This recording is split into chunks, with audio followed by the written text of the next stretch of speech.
Now, all of the strategies that we've talked about so far are aimed at keeping the glass half full, allowing some reserve in the brain's ability to process information so that an individual can respond calmly to a difficult situation.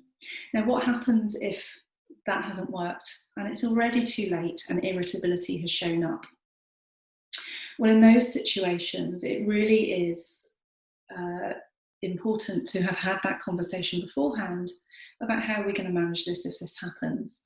Because what might be necessary is for one of the parties to take a step back, to actually remove themselves from the discussion and say, we can't have this conversation right now because irritability is here and we need to take some time out and come back to it later when we've both had a think about it.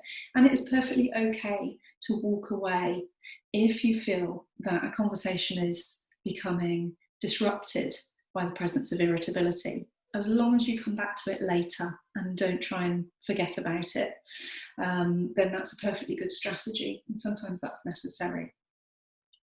When the irritability is showing up and you're on your own, the same applies.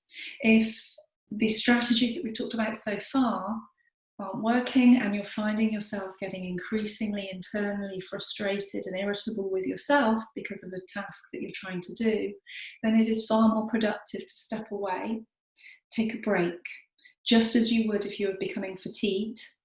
Maybe do some mindfulness or something that's relaxing, and use that analogy of turn the brain off and then turn it back on again and come back to the task later when your internal environment is in a better place. So the kind of strategies that we've talked about today will apply to relationships, as long as you've talked to other people about it first so that they understand what you're doing. And it also applies to internal experiences of irritability. So I hope you have found this video instructive and informative. Thank you very much for taking the time to listen.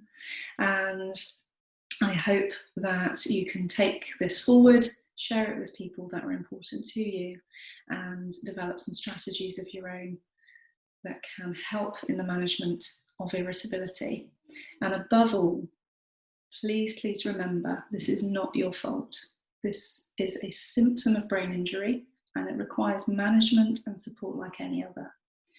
And if the suggestions in this video are particularly difficult to implement or you're struggling, then don't be afraid to seek the support of a clinical psychologist, a neuropsychologist or a counsellor, or charities such as SameYou and Headway and the many others that are out there who understand what you're going through and can support you through it. So please do reach out, don't manage this alone, and keep communicating.